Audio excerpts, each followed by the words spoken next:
A plan tells you where the walls are. An elevation tells you what the building looks like, its proportions, openings, and overall composition. Welcome back to the Rhino Studio series, and let's get into studio mode. We will look at the basics of an elevation, how to design through elevation, and the workflow for developing one with Rhino.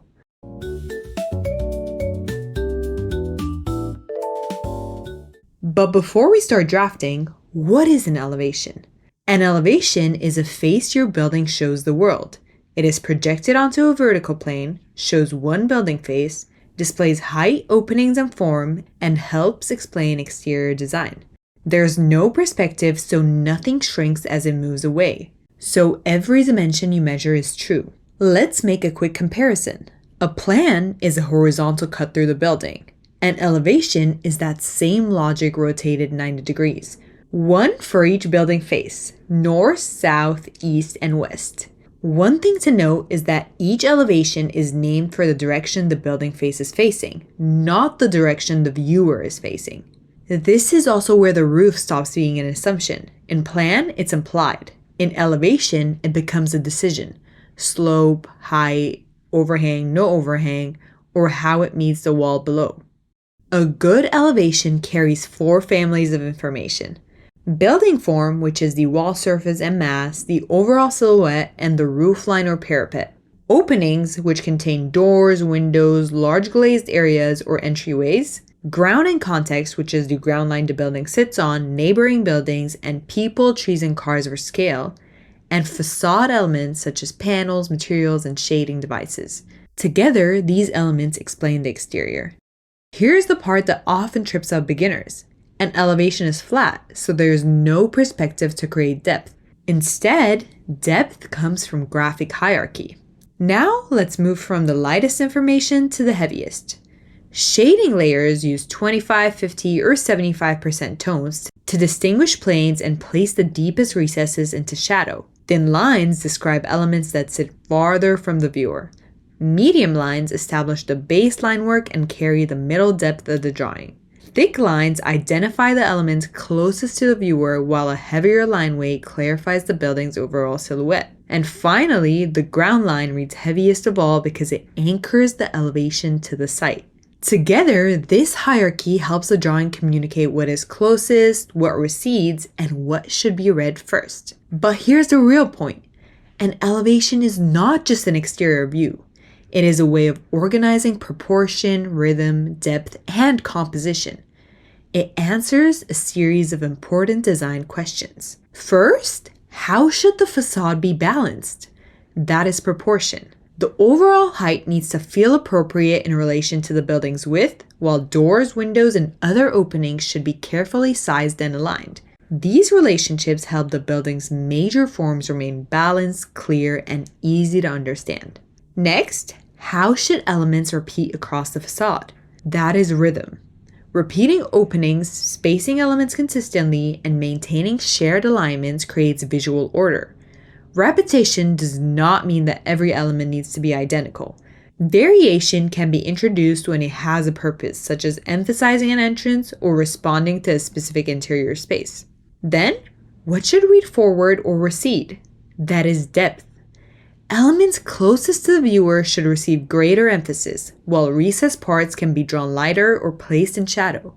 Layering facade elements, clearly showing projections, and adjusting line weights allows a flat elevation to communicate depth without relying on perspective. Finally, how should the building face read as a whole? That is composition. Solid walls and openings should be organized as one complete arrangement.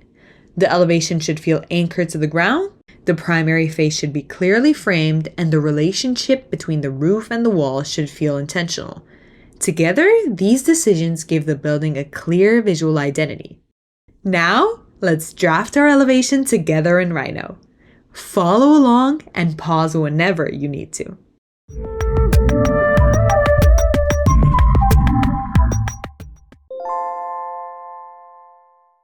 Start in the top viewport and open the completed floor plan from the previous episode. If you are starting from a new template, bring your completed plan into the file before continuing. Before we begin, let's quickly look at the elevation layers already included in the template. Ground holds the ground line anchoring the building to the site. Outline defines the building silhouette using the heaviest building lines. Thick is used for major elevation edges, medium for secondary edges and openings, and thin for minor opening edges. Finally, the shading layers move from 75, which is our darkest tone, to 50, our mid-tone, and 25, our lightest tone, helping us show depth, recesses, and shadows. Now, let's begin with the north elevation. First, select the floor plan and run ZS to zoom in on the selected drawing. By convention, we want the plan positioned above the elevation so we can project downward. Run Rotate View, choose Angle, and set it to 180 degrees, then choose Right.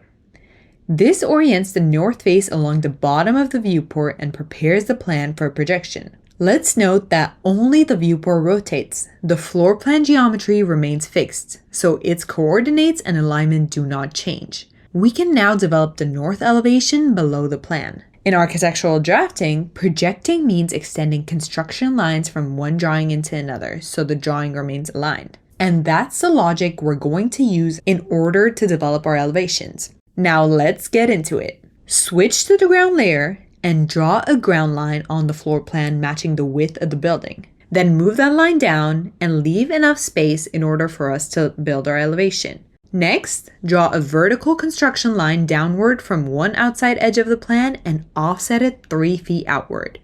Use mirror to copy this offset guide to the opposite side of the building. Select both of those vertical lines and use extend to carry both ends of the ground line to the corresponding vertical guides, creating a 3-foot extension beyond each side of the building. You could locate these points directly from the grid since each square represents 1 foot. But this is a good opportunity to practice offset, mirror, and extend. Now, continue on Anno Grid for the remaining temporary construction lines. Start by projecting only the primary building lines from the plan. Draw straight construction lines from the outside corners and any changes in the wall, extending them downward toward the drawing area. We'll project the doors and windows separately after the main building form is established. These projection lines establish the overall width and position of the elevation instead of relying on measurements drawn by eye. Now, find the midpoint of the ground line and draw a vertical construction line upward. This center line establishes the horizontal position of the roof peak. To keep the drawing area clear while we work, temporarily turn off the dimension layer. We'll turn it back on once the elevation is complete. Use offset to copy the ground line 4 inches or approximately 100 millimeters upward. Keep this line on the grid layer for now as a guide for the visible edge of the floor slab. Now, let's look at this quick section diagram to understand how the vertical dimensions were established. The interior ceiling is at 8 feet and 1.5 inch, allowing approximately 12 inches for the ceiling, and roof assembly brings the exterior wall height to 9 feet. We do not need to draw the interior ceiling guide in the elevation. Instead, draw a horizontal guide on Anno Grid at 9 feet, or approximately 2.7 meters to establish the top of the exterior wall and the point where the roof begins. The total building height is not chosen in isolation. It develops from the wall height, the depth of the roof assembly, and the selected roof pitch. The pitch itself can respond to climate, water drainage, interior attic needs, and the overall design intent. Use this guide to compare typical roof pitches and understand how the ratio works. Ours shows a 6:12 roof slope, meaning the roof rises 6 inches for every 12 inches of horizontal run. When the ratio is applied across the roof run established by the floor plan, it places the roof peak at 15 feet 3 inches. Since we have that number now, draw one horizontal guide on Anno Grid at 15 feet 3 inches, or approximately 4.65 meters. Together, the projected wall edges, floor slab guide, wall height guide, centerline, and peak height guide create the framework for the elevation. Now let's switch to the outline layer. Use line or polyline to draw the exterior wall edges from the floor slab guide to the 9-foot wall height guide. Then connect the 9-foot wall points to the roof peak at the intersection of the centerline and 15-foot 3-inch guide. Next, use the floor slab line in Object Properties, change its layer to elevation thick, then use trim to clean up both ends so the line fits within the elevation outline. Now move to the medium layer to establish the inner edges of the wall and roof assemblies. Select the exterior outline and run Explode. Then select only the roof segments and use Offset, setting the distance to 1 foot 1 3/4 inches towards the interior. This offset represents the combined depth of the roof rafters and finished assembly, so the dimension comes from the construction buildup rather than being an arbitrary graphic offset. Next, select the projected inner wall lines and use Object Properties to move them to elevation medium.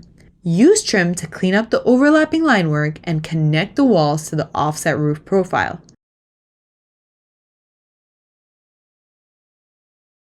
Finally, select the inner wall and roof curves and run Join.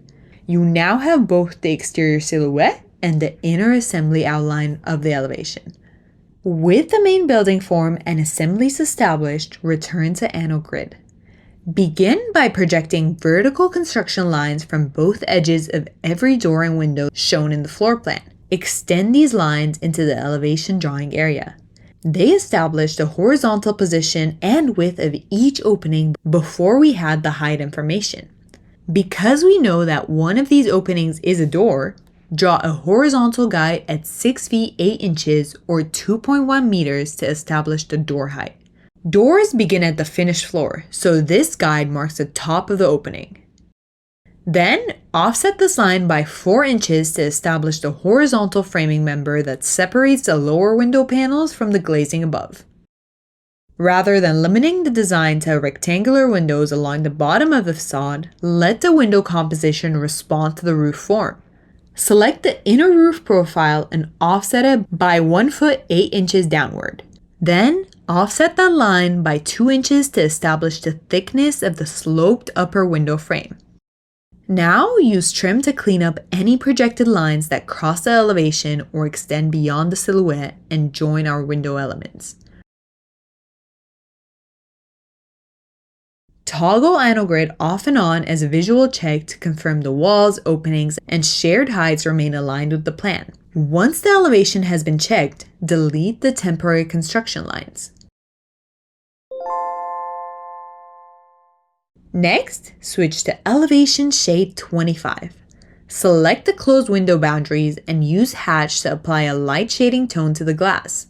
Then, select the hatches and run SendToBack so the shading sits behind the window line work. This keeps the frames clearly visible while distinguishing the glazed openings from the solid wall surface and strengthening the relationship between solid and void.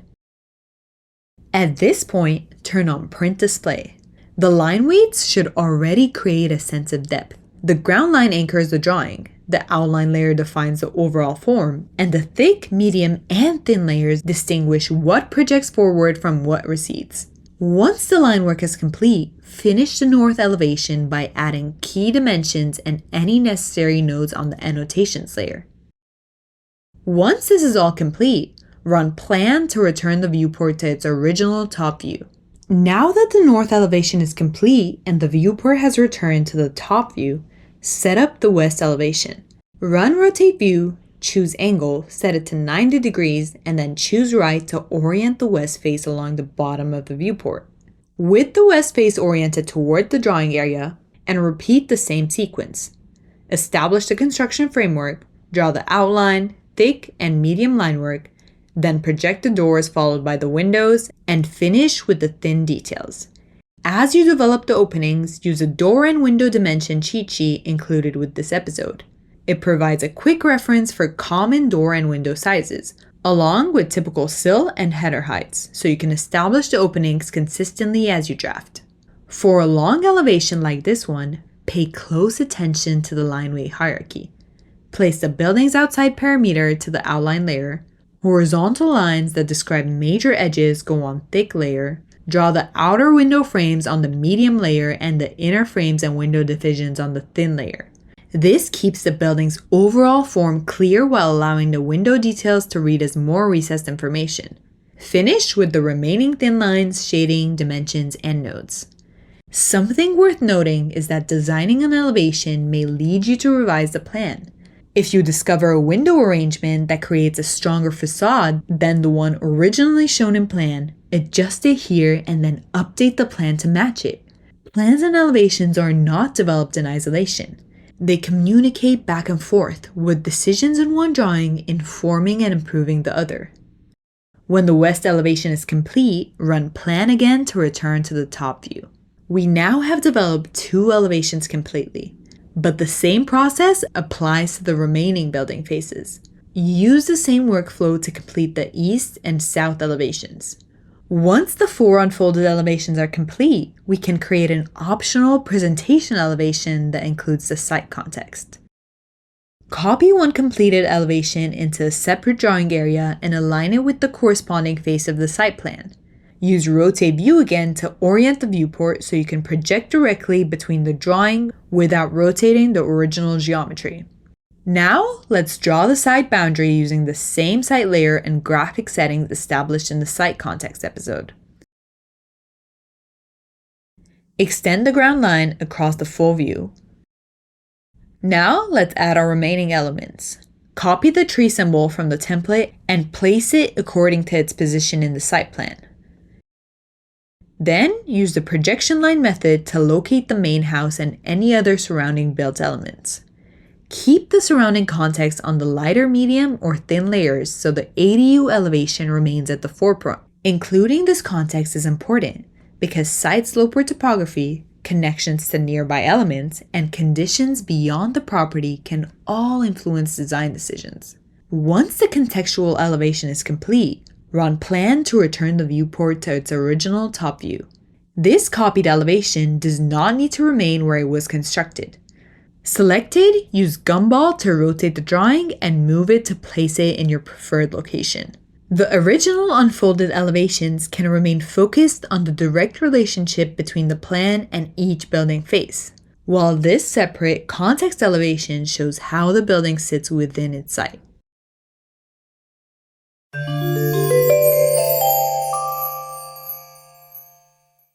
Now, let's pull everything together. Elevations describe vertical building faces, so we projected construction lines from plan to elevation. Lineweight creates depth in 2 dimensions, so we used layers and line weights to control depth clearly. And composition shapes how the facade reads, so we developed the openings, roof, ground line, and silhouette with intention. For this episode's exercise, draft 4 elevations projected from your floor plan: north, south, east, and west. Include aligned walls and openings, a roof you have intentionally designed, and a clear hierarchy that remains readable. In the next episode, we will cut vertically through the building and draw the section. Download the full episode guide using the links in the description. Like this video and subscribe to follow along the full Rhino Studio series. We'll see you in studio!